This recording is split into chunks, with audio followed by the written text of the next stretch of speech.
Good afternoon, everyone. Welcome to this webinar. And this afternoon, we will be discussing the integrated clinical academic schemes that are funded by NHS England, offered across London. So we have a number of participants in this webinar who I will be introducing shortly when I get to a specific slide, and that will enable you to put the name to the face. So I'm just having a look at the participant numbers. There's a few coming in, but if everyone's, they're just slowly rolling in, but if everyone's happy, I am going to start. The layout of this afternoon will be that we are going to give you an overview of the respective schemes. We are trying to keep that short, under 10 minutes each, to allow us maximum time for questions from the audience towards the end of the webinar. Unfortunately, you won't be able to verbally share your questions, but you will be able to put them in the chat, and we hope to answer these to you by our respective scheme leads, if that's okay. So I'm going to move on. A little bit of background about the schemes, and I'm sure most of you, as you are with us this afternoon, are aware that these schemes exist across England, but this particular scheme is run in collaboration by London South Bank University and King's College London. We have been running it for the last 2 cohorts. We were part of a pilot program, and then we have been running it for the last 2 years. We are on our 2nd cohort, and we have funding to continue to the 3rd year as well. So the schemes allow for 10 places in each scheme, 10 participants to take place or to be funded within each scheme. And that is essentially, we're going to give you more information of the respective schemes now. So to introduce our panel this afternoon, I am Adele Stewart-Lord. I'm an Associate Dean for Research and Enterprise at London South Bank University, but for the purpose of this webinar, I am overall lead for LSBU and the overall scheme across both collaborations as well. I'm just going to go down in the screen. Our NHS England lead is with us this afternoon as well. Jenny on the screen, if you just, I don't know if we have to say or give a little wave because we can see each other clearly, but Jenny is with us this afternoon and will be able to take questions as well. And then we have Professor Louise Rose, who is the King's overall lead as well and leads for the pre-doctoral scheme as well. And Louise will be speaking to that. We also have our colleague Maria with us this afternoon, who will be taking questions as Louise has to move on to another meeting shortly. We have our internship lead, who's not unfortunately with us this afternoon, Professor Leslie Bailey, apologies there, and she will, you will meet her in due course if you were to be successful on the scheme. And then we have our postdoc scheme leads, Professor Suzanne Bench and Professor Ben Thomas, who are both with us this afternoon and will be able to speak to those. There's one other person, but I will be introducing her towards the end as she carries a very important role within these schemes. But let's move on to the schemes themselves. We are going to start with the pre-doctoral scheme. As I mentioned, Louise has to move on. So Louise, over to you. Please just say when next slide. Absolutely. Thank you so much, Adele, and great to see such numbers here with us today on the webinar. So I'm here, as Adele said, as the pre-doc bridging lead with Maria, who runs the module that is part of our scheme.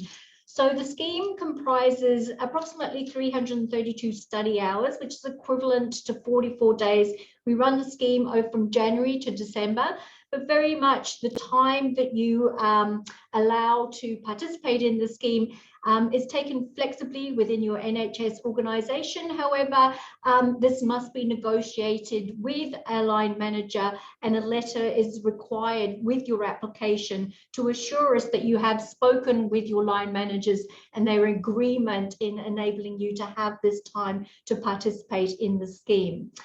Just with a caveat to that, though, that the funding that the scheme does deliver is not direct salary backfill funding, which is something that we need to be very mindful of when talking to your managers. So it is a pre-doctoral scheme, so it is looking at giving participants the skills, depending on their knowledge, to either think about applying for a doctoral application, whether that be with NIHR or another funder, or if not quite at that level, at a pre-doctoral level of funding. A main component of the course, which is led by Dr. Maria Doroso, who's here with us on the call, is a 30 credit level 7 course that runs approximately between April to June, which is really focusing on how to develop a PhD level proposal in healthcare research. So that really is a sort of cornerstone of the program. Other components are that you will be assigned 2 mentors, one which is academic, based either at King's or at LSBU, and the other within your own home clinical organisation. There is within the scheme the opportunity to attend also a pre-doctoral clinical academic fellowship, which happens quite early on in the year. And then you'll have access to all sorts of short courses via both the King's Skills Forge and also equivalent within LSBU. So there's a range of different activities, as you can see on the slide, available to you in the pre-doc bridging program. The key component of it, though, is that this is your program, and that one of the first activities for you to do if you're successful in the program is to think about your learning needs, your learning gaps, your learning strengths, and work with your mentors to design your own learning program, taking advantage of these opportunities. So next slide, Adele. So as I said, the first step is thinking about what you want to achieve. This is not a pre-set out program. The only mandatory part is participation in the module. So really thinking about what it is that you need to develop as a clinical academic, moving forwards in, as I said, either into a pre-doctoral or a doctoral fellowship application, and what your career needs to progress. And this is not only in research skills, but also thinking about your own leadership skills moving forward to make you a clinical academic of the future. So we do have a requirement for monthly meetings with your mentors, both your academic and your clinical mentors. As I said, completion of the credit. And the other thing to develop is your own e-portfolio. Again, this isn't prescribed by us within the course. This is a document for your own development that helps you document your progression through the year of your learning activities and engagement. And so it really helps you shape the record of your achievement throughout the year. And then also we would anticipate that at the end of the year, you would have the opportunity to give a short research presentation within the research divisional grouping of your academic mentor. Next slide, thanks, Adele. So who should be applying? The scheme, as all of the schemes, is only open to people that are registered across the healthcare professions. That does not include doctors and dentists. You need to be employed within either an NHS provider of health or social care for at least 50% of the time, which is free for service. So it's not eligible to people that are solely employed in a private organisation. And you need to be within the London region. These are not things that we've said are mandatory. This is part of the contracting of all the schemes. We anticipate working at a band 6 level or above, and obviously we're looking for people that are highly motivated in continuing a clinical academic career and being a research leader of the future. Next slide, Adele. I think we're nearly done. So how to apply? So obviously, as part of leading on from this webinar series, we will be opening up the application process. And so you can email us on the email that you can see there on the screen, and you'll be sent an application pack. And what we require from you is a 4-page CV, and we'll give you a structure to provide that CV. As I mentioned earlier, a letter of support from your direct line manager or chief nurse or director of your program that indicates that they realise that they were giving you some time release and supportive of this time release to be in the program. We require a 500 short outline of an anticipated project plan and what you're hoping to achieve, and also your personal statement in terms of the suitability against our eligibility criteria. So as I said, we're opening our applications very, very soon, and we will close them in very early September, obviously taking into account the summertime, people being away, but having that opportunity to speak with their colleagues as well. So I think that's the end of my slot. Adele? Thank you very much, Louise. That is correct, yes. So questions around the pre-doctoral scheme will be covered at the end. Louise, thank you for being with us this morning, and we'll see you soon. I'm going to move on to the internship scheme to provide you an overview. As I mentioned, Professor Leslie Baisley is unfortunately not with us this afternoon, but I will be speaking to this scheme.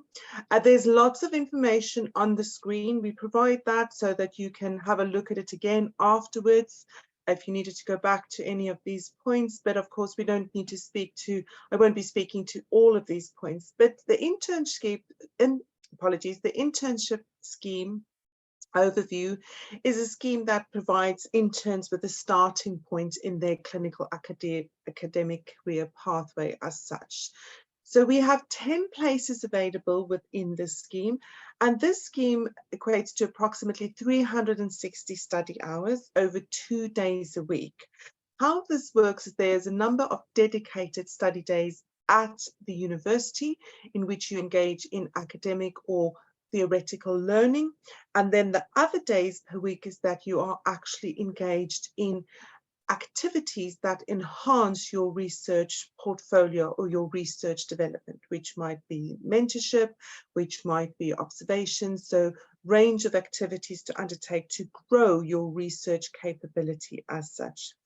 There's £5,000 again awarded to the trust in which you are employed, but again, as Louise clearly stated, this is not to backfill any salary costs, but to be used within the trust for training opportunities.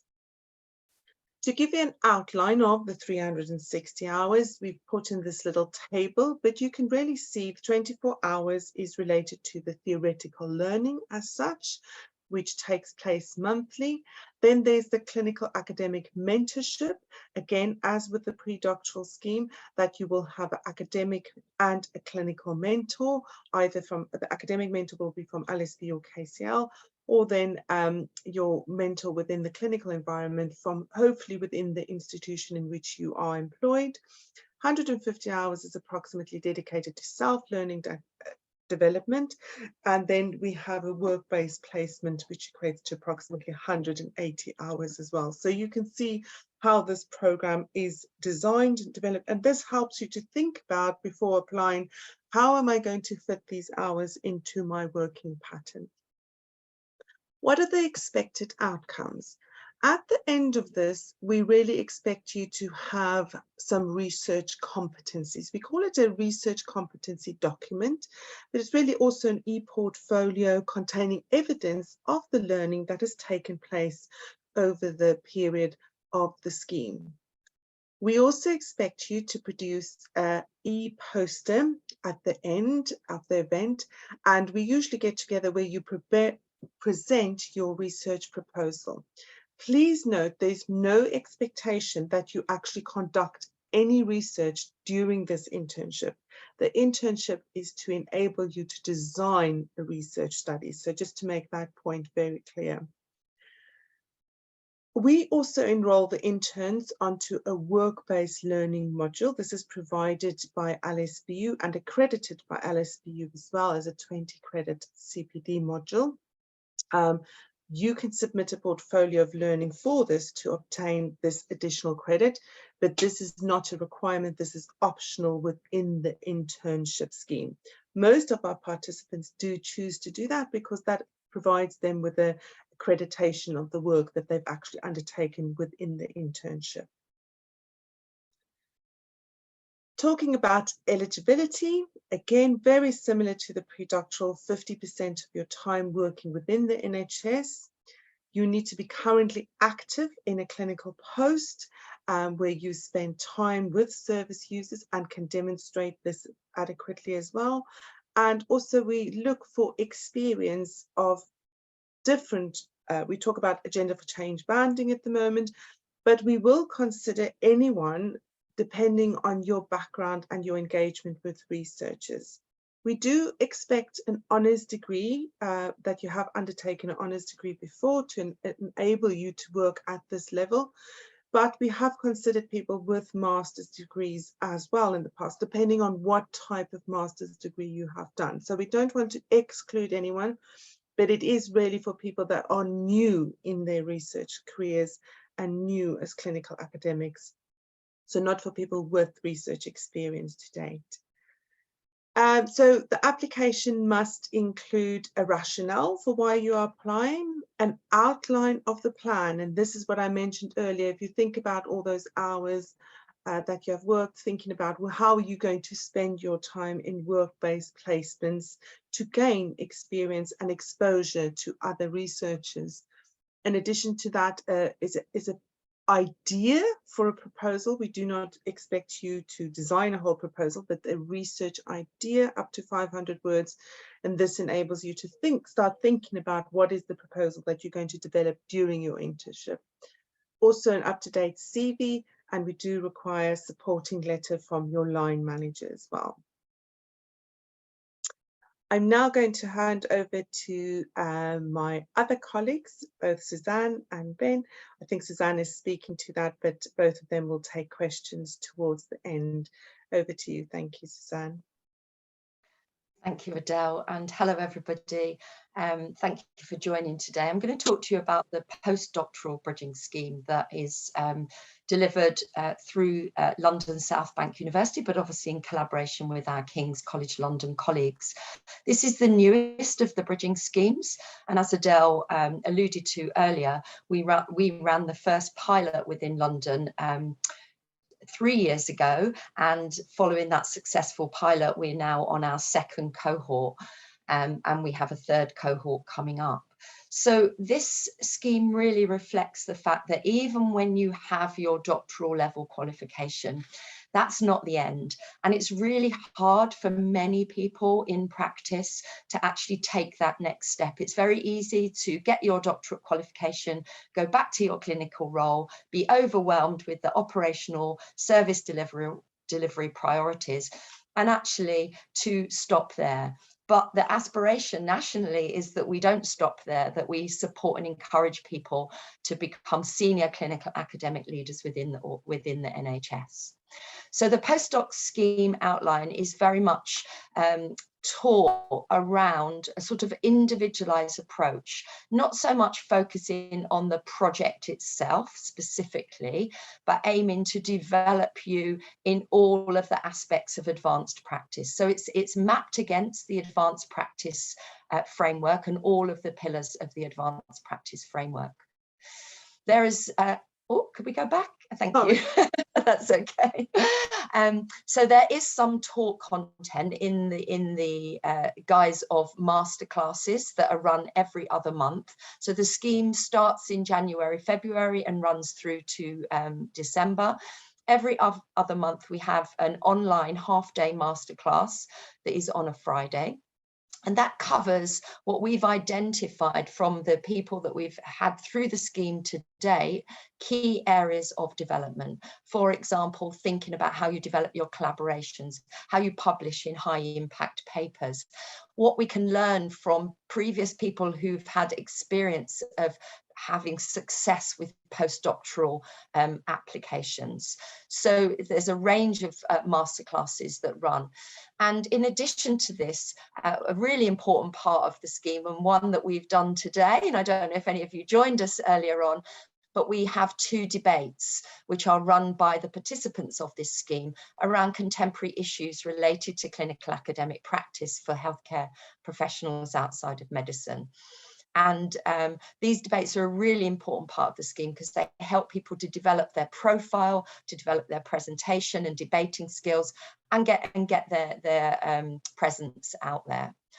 On top of the talk content which is online. We also offer a range of other teaching, research, shadowing opportunities, and these are very much personalised to the individual. So as with the other schemes, you will be given an identified academic mentor from either LSBU or King's, and you'll be asked to nominate a clinical mentor from your NHS organisation.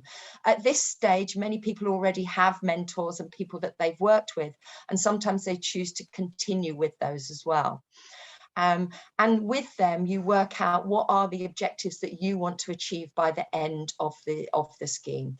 Our aim is for you to be competitive applicants for either an NIHR postdoc scheme or another postdoc scheme of relevance, but you may have your own personal objectives that you want to put in here as well. So it's up to you to negotiate the activities that you might want to do.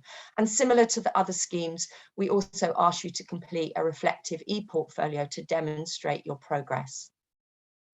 One final thing I'll say on this slide is that we split the participants of the scheme into peer action learning sets, and this has been really fed back to us that is one of the real strengths of the scheme, that often postdoctorally people feel very isolated, very alone, feel like that they're struggling along on their own to work out their clinical academic career. And so these peer action learning sets where people can support, encourage and find solutions collectively to move through this complex area are really helpful. Thank you. Next slide, please.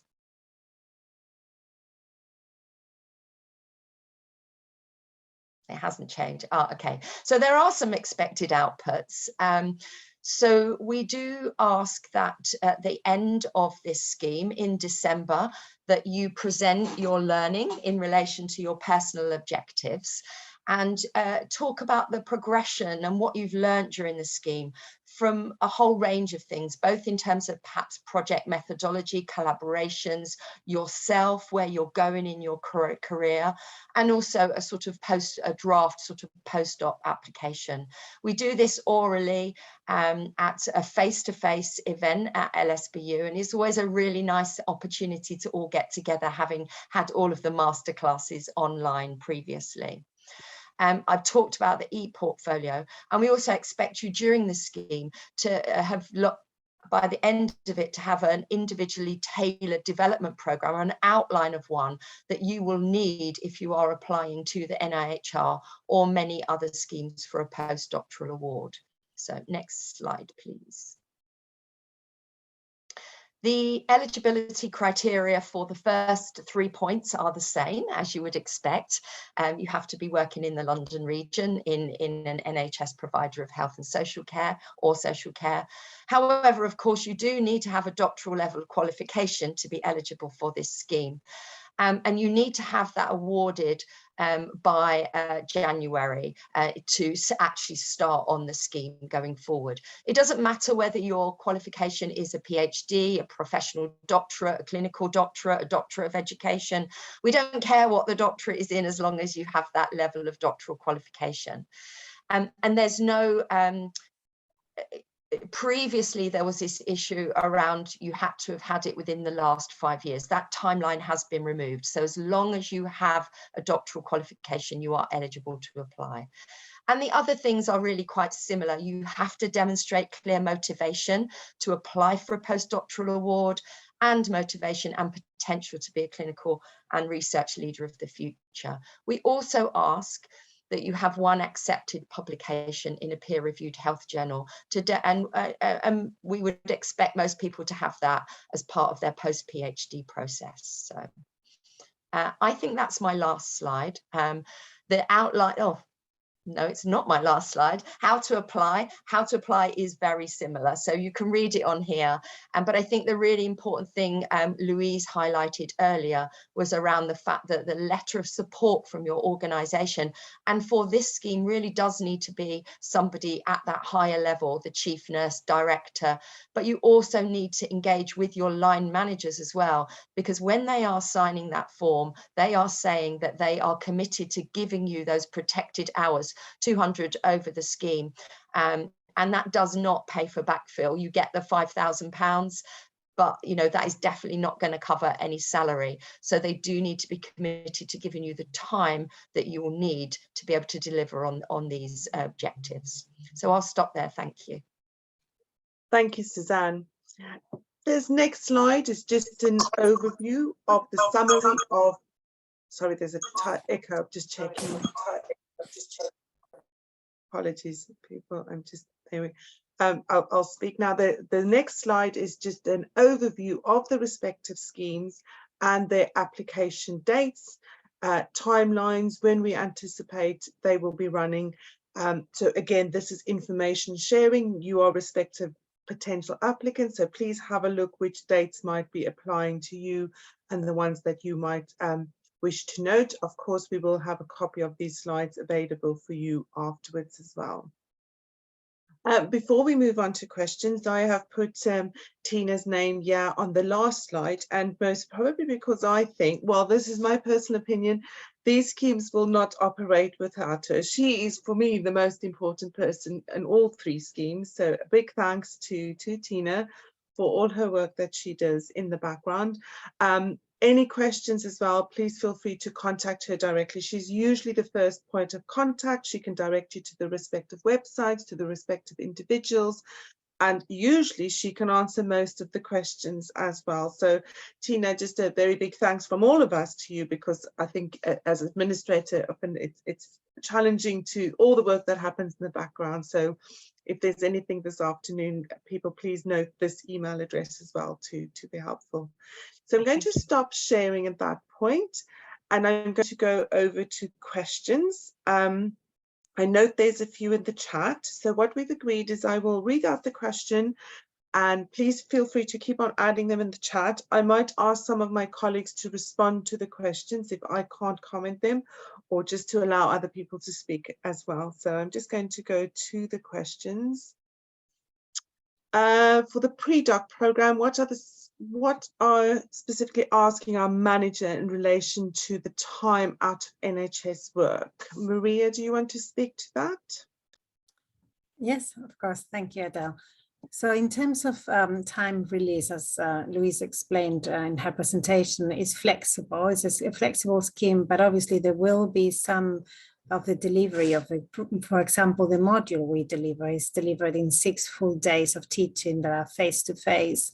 We provide some hybrid teaching to facilitate if there is a clinic or something you can't miss, or there's been strikes.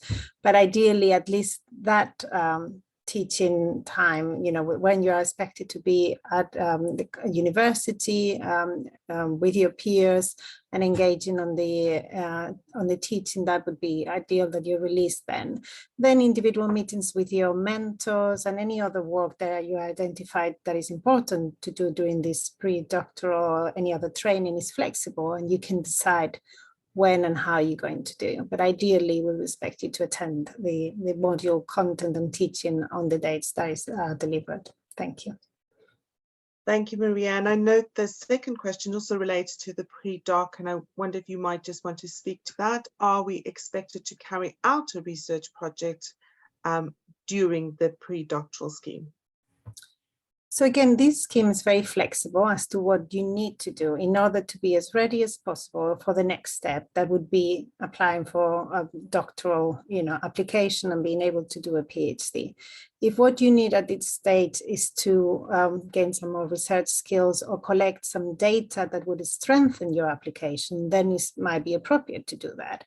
But other people might, just be concentrating their time on writing a very strong proposal for a PhD, or getting some training or publishing some work they've done already to ensure that you are at the best position possible to apply for funding for the next step. So it really depends on what your needs, and that's something you will be discussing with your mentors and your supervisors while you're doing the scheme as well. So the answer is maybe. Some people have done, some others haven't.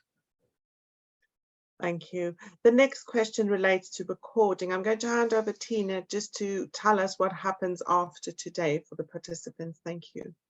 So everybody who's registered for this session will be sent a link to the recording. It may take a couple of days, but you will get a link. Thank you, Tina. There's a question regarding the internships. What are the application deadlines and dates and times over which period that internship runs? Many thanks. I hope that you've noticed the last slide in terms of the application deadlines, dates and time, which is summarized on the last slide. Please get in touch if you need further information on that as well. Will there be future debate? I wasn't aware of this one today in the future. So, oh, Suzanne is typing the answer. So maybe you want to speak to that answer, you or Ben. Sorry, Suzanne. Yeah, actually, I was trying to type the answers thinking that was quick, but you were quicker than me. So the answer is absolutely yes. We have 2 debates on every cohort of postdocs. I'm really sorry that you didn't get today's. We do try and distribute it through Twitter and through LSBU events. The next one is due to be held on the 12th of November. So do look out on the LSBU events page and on Twitter for that. And yeah, we'd love you to join us. Thanks. Thank you, Suzanne. The next question is relating to internship. Is it also required that a band 6 level? No, you can be any band to apply for an internship. It depends on your research interest and the career path that you're choosing at that point. The next question is in relation to pre-doctoral scheme again. Who would the organizational mentor be in primary care, and what financial support or remuneration is available for practice managers? I'm concerned that practice managers would not allow if no financial support. So Maria, I'm just going to speak to the financial part, which is the £5,000. Every applicant, no matter where you're working, does receive a £5,000 to their employer, who they then can choose to direct. It does go to the trust, the NHS Trust Education Lead, and the money needs to be pulled down from there to the respective departments or managers. So we know that that does happen, and it is allocated to the individual, or the name of the individual is attached to that particular £5,000. So it is ring fenced particularly. I'm just thinking about mentors. Did you want to say anything about mentors in primary care, Maria, possibly? I'm not sure I'm the best person. It really depends on your, how is structure, who is your manager, what is your area of research you're willing to undertake. So I'm not sure if there is a clear answer to that. Perhaps I think Suzanne has might be able to add to that. Is that? Thank you. I can do. That wasn't what I was going to do, but I sorry. can do. And I'm happy to do that. And then I see Jenny's got a hand up as well. But yeah, so first of all, I was just going to comment on the £5,000 if I can, Adele, because in the other half of my role as Director of Nursing for the Trust, I know that there are often challenges in drawing that money. And I just wanted to really make it very clear that whilst that money does come in centrally, it is the responsibility of the individual participants to ensure they engage with their finance directors or accountants for their directorate and make sure that money is drawn from the central, because we have had some issues in that way. To talk to the point about mentors, I think it will vary hugely. But for me, I think particularly on the internship, it's about having somebody who is research active, so that you can get some experience of what it feels like to be research active, and somebody can direct you to perhaps shadow different people and opportunities. I think it's also really nice for that person to be somebody outside of medicine, because I think what we're trying to do is also get an understanding of how to navigate that clinical academic career journey as a healthcare professional outside of medicine. And so I think trying to identify some active clinical academics outside of medicine within your organisation, whether that be an acute hospital trust or in primary care, I think can offer you that aspect as well. So I think it's about looking at what you need, but thinking about both of those things. Thank you, Suzanne. I'm going to hand over Jenny, I think was maybe going to talk to finance. Is that correct? Thank you, yes. And it's really sort of just adding on to the other comments that have been made. I do have a primary care background, so I do appreciate that it is quite challenging have those conversations, because it's a much smaller organisation that you're from, and you're missed more, if that makes sense, in terms of the gap that you're leaving behind. I think that's where influence comes in, knowing who to speak to, who are your allies within primary care in terms of understanding the importance of research and also your own development within a clinical academic career. And it might be that they're not willing to support you in that, there's nothing, unfortunately, that we can do about that. But I think it's about knowing who those people are who really, really value research, and they can sort of back you up and support you. And it might be one of the GPs in your practice. It might be somebody within the primary care network. So it might be the clinical director, for example, with the primary care network. And it might also be somebody within the training hub who can support you in terms of getting your point across in terms of what it is, how it will benefit your patients, how it will benefit the practice, and how it will benefit your careers. In terms of the practice manager, it wouldn't be the practice manager who would be your mentor, and it's not the practice manager that's doing the programme. So the £5,000, it goes, as my colleagues have said, it's a training allowance. So it supports your development. It can pick up things like study days and conferences, and it can go towards enabling your release, but it isn't backfill, and you do have to be clear about that. So it's really kind of pushing the idea of clinical academic careers and knowing who your allies are to support you in that conversation. So I hope that helps to an extent. Thank you, Jenny. And moving on with our questions, and the next two relate to the postdoc scheme. Lucy asked, for the postdoc scheme, how well formulated would your postdoc proposed research project idea need to be? Could you have several ideas? Suzanne? Okay. Yeah, I'm gonna, Ben, do you want to talk while I'm typing some answers to some of the other questions, and I can come in? There we go. It doesn't have to be a full application, but it's good to get it as best as you can, I suppose. I would, yes, you can have different ideas, but that would be very confusing at the end of the day. I would try to work up on one idea would be preferable. Thank you. Yeah, and I would support that, and I think following on from that, I think that isn't to say that things might not change over the course of the scheme. And one of the things we've noticed is that actually what people think they're going to do, particularly if they're quite new postdoc, by the halfway through the postdoc scheme, it's really helped them to rethink what they're going to do, not only in terms of their project, but perhaps their clinical academic career aspirations as well. So you're not going to be tied to this, but it's about showing us where what you've done already is going to feed into a sort of streamlined program of work, which is what you're going to need to do if you're going to be a clinical academic going forward. Thank you, Suzanne. The next question was if Experience Band 5 would be able to apply for a pre-doc. Maria, if you want to speak to that. I think it's about whether they're meeting the eligibility criteria in terms of what you've done before, and you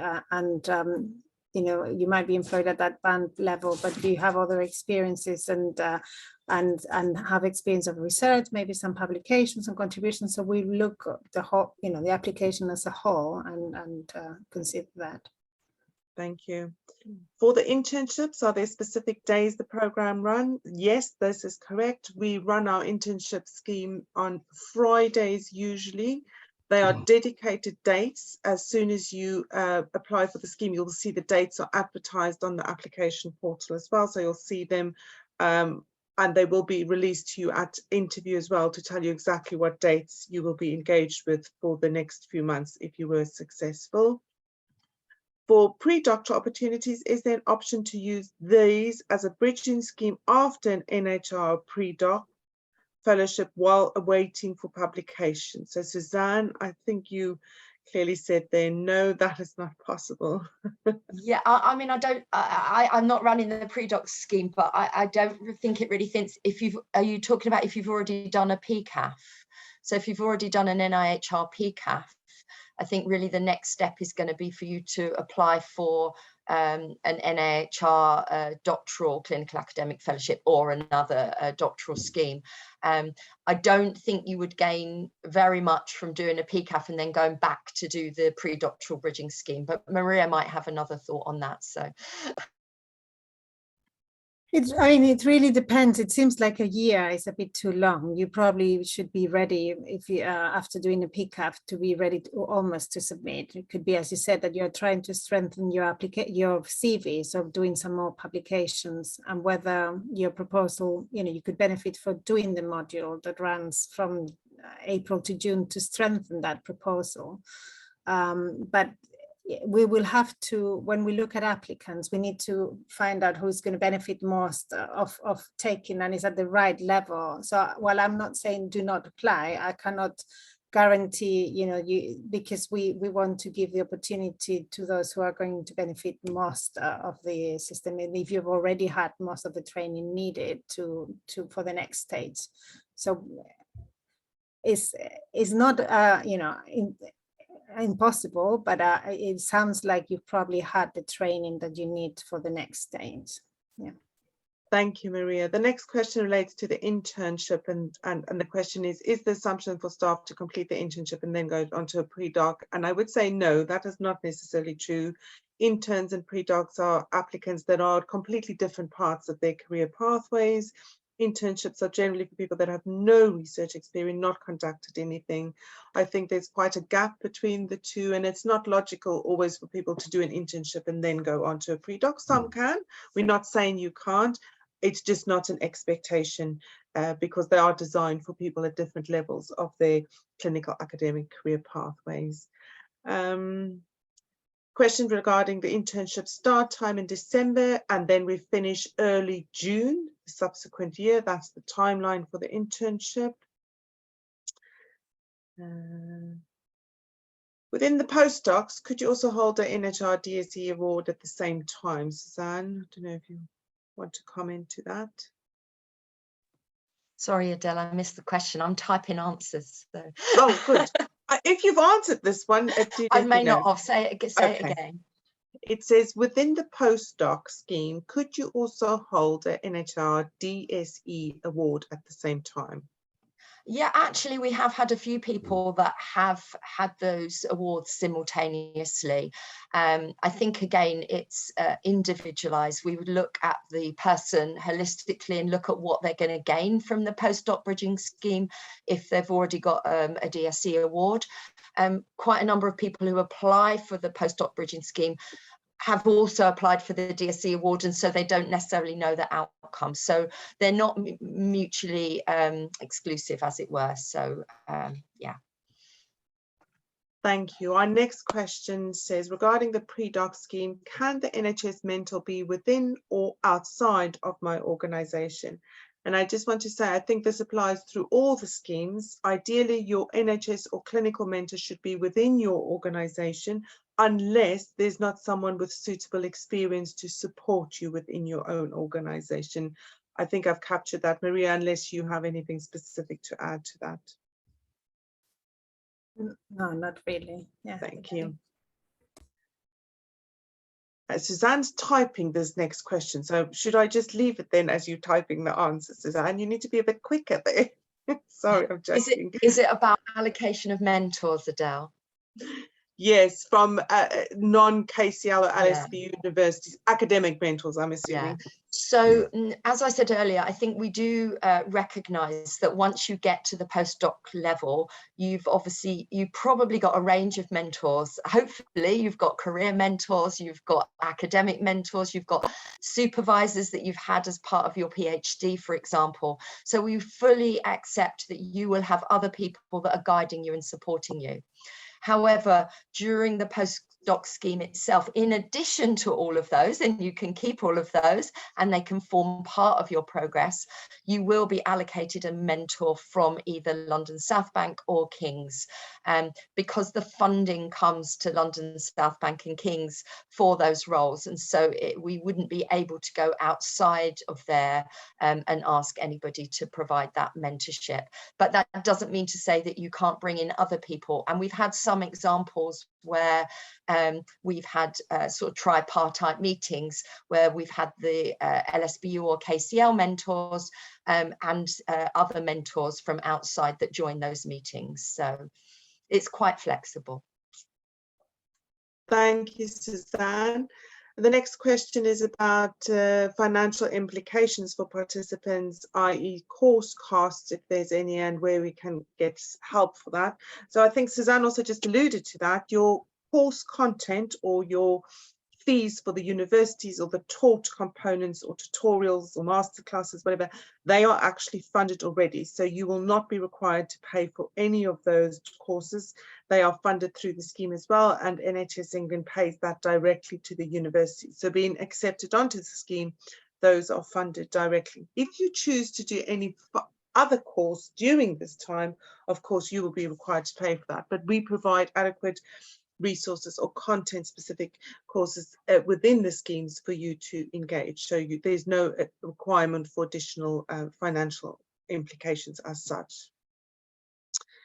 I'm about to start a year post as a full-time research midwife in my trust to gain more experience. Would I still be eligible? Yes, research posts working within the NHS is still, you do meet the eligibility criteria. So we do have people as research nurses or, for example, taking part in the scheme. That's absolutely fine.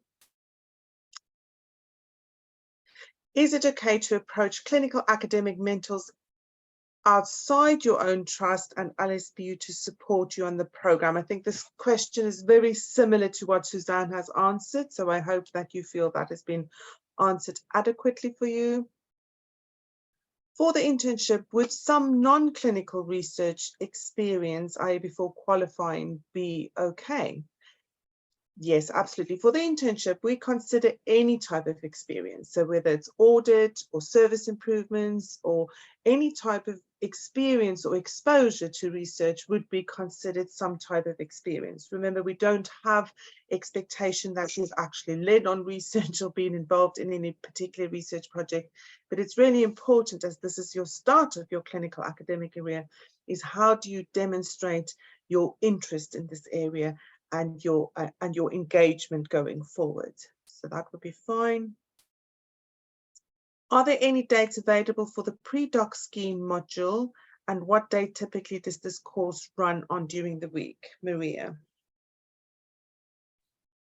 I don't have them with me, but the timetable is in draft format. So we do have, normally runs on a Thursday. So it will be 6 Thursdays starting towards the end of April until June. We normally miss, half-term weeks and so on. So we are mindful of potential commitments, but they will be available soon, but I don't have them with me at the moment. Okay, no problem. Thank you, Maria. They go onto the website so people can have a look at it there as well when you apply.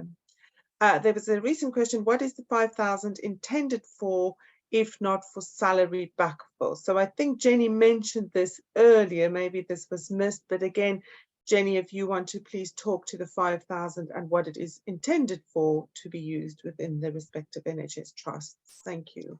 Absolutely, and it's a question we do get asked a lot. So a lot of people have that query, and it's basically a training allowance, and so it's really designed to support your study and to support your learning needs. So that could include things like accessing conferences that are actually out with the program, but will support you in terms of achieving your objectives and achieving the program.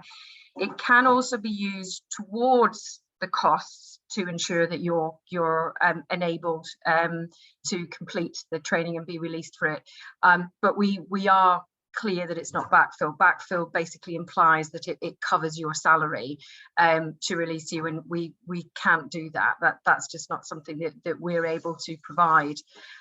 So I hope that gives you some clarification, and I think the point that was made earlier was really well made as well, is that if you are successful in one of these programs, you are basically accessing a program that has been funded. So we as NHS England, we also fund that program, and we provide that money directly to the university.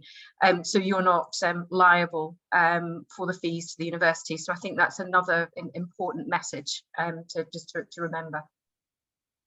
Thank you, Jenny. And I think my last question on the screen, oh no, there's another one, but if you work part-time for the NHS 0.6, could you use a non-NHS working day to participate in the pre-doctoral scheme? Yes, essentially you can, but remember these schemes are designed for you to be supported within your current role. So you still do need the sign-off of your current line manager and some time release within your current role to participate within the scheme. For the internship and pre-doc schemes, is there flexibility around the requirement for applicants to have an honours degree? Generally, we talk about honours degree or equivalent. So for the internship, yes, we will look at your application as a whole. What is the experience? What is your background? Where do you come from? What are the educational qualifications you do have? And do they align with the entry criteria? For the pre-doctoral scheme, I'm going to direct this to Maria again, if there's anything specific around them actually having the honours qualification for that module. Yeah, generally we are flexible as well. In principle, normally we expect that level of qualification to work at level 7 as well, which is, you know, the level the master's course is written. But we will consider other experiences. You might have done other courses, other evidence that suggests you're ready to work at that level. So we will be looking at the application overall. Thank you. I'm just moving on.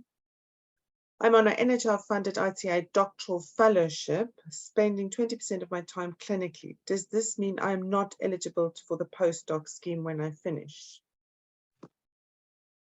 Suzanne. No, it means you are eligible for the postdoc scheme when you finish, because you are spending, I mean, when you're on a doctoral fellowship scheme, we recognise that obviously you are going to be spending the larger proportion of your time. But as long as at the end of the doctoral fellowship, the plan is for you to go back and work in the NHS, and you've got a post that's going to be back in the NHS at the end of that fellowship scheme, then you would be eligible. We do recognise that a lot of people still come out of NHS and move to an academic contract during that fellowship period, and we definitely wouldn't want to disadvantage those people. So thank you for that, Suzanne. There's one question for Maria. For pre-doc scheme, what kind of research projects are you looking for? I think any research project that, you know, has the potential to be funded in the future and benefit, you know, like any funder is looking for where the research is needed, what's the potential for impact for the NHS, for patients and carers, or any justification that you can convince us, as, you know, we don't restrict on a research design or topic area. You know, you have to provide a rationale. What is it important to conduct research on that topic? Thank you. I think I'm at the end of the questions. Anyone else? Or any other questions as such? I'm going to move to our there's one more, speakers. Adele. Yes. Oh, thank you. Apologies. For people with masters, which of these programs is most suitable? Yes, I'm going to speak to that really, because I sit on the panel for the internship, and this has come up every year, people with masters applying for internship, and then we think automatically a master's means that you don't have research that you have research experience, but it depends on what type of masters you've done. If you've maybe done a pre-registration masters where you haven't undertaken any type of research, or maybe you've just done a systematic review, or you haven't had any taught components in research, it depends on your individual experience within your master's degree. If you've been taught basic research principles and you understand research methodology and you actually have a good understanding of that, then no, the internship scheme might not be suitable for you. But if you've done a master's, you have some theory and you're really not clear on how to design or develop a proposal for it, then yes, the internship is suitable for you. So It is a very personalized approach, depending on what your master's has covered. I would recommend, if you are applying for the internship scheme and you do have a master's degree, clearly articulate in your rationale statement why you feel this internship would be applicable to you, taking into account what your current experience or lack of experience might be in relation to the scheme. Thank you. I note we have 4 minutes left, so I'm going to move to our panel members just to hear if there's any final comments that you might wish to share or any final points we might need to make. Oh, Jenny.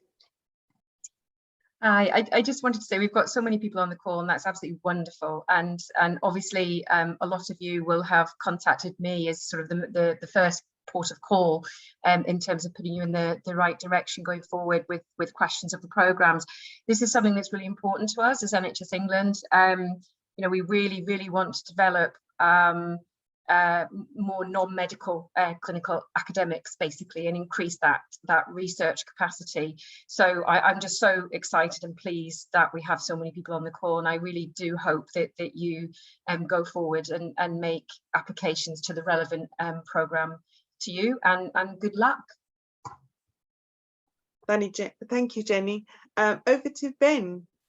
Yeah, I just want to say to people, first of all, thank you for attending today, and also to encourage people to apply for these courses. They are a really wonderful opportunity for people to develop in their clinical academic careers. My message, I think, is that they are very individualized, at least the postdoc is particularly individualized. And what we've learned over the years is, you know, the timing may not be right for people. There is a sort of eagerness for people to move on very quickly from one thing to another, as if they're running out of time. And just to really contemplate how doing the course fits in with your life and what's going on at the moment, I guess. You'll get a better experience if you do that. Thank you, Ben. That is really useful a comment as well. So as we are drawing to a close and there's no further questions, I would like to take this opportunity to thank all our panel members this afternoon. Thank you so much for your presentations, for your patience in answering all the questions. I would also like to thank our audience for engaging with us and very insightful questions as well. We hope that we've been able to answer them appropriately for you or to the best of our ability. But please, as we mentioned in the chat, there's in the slide presentation, contact details for you. Direct any questions out of this webinar to Tina, who'll be able to put you in contact with the best person to answer that. Yes, and we hope to see many applications resulting from this lovely engagement today. So looking forward to meeting you in the future. Thank you everyone this afternoon, much appreciated. Have a good sunny afternoon. Yes, I hope everyone is. Thank you everyone. Can we stay on 2 minutes, Jane? Yeah.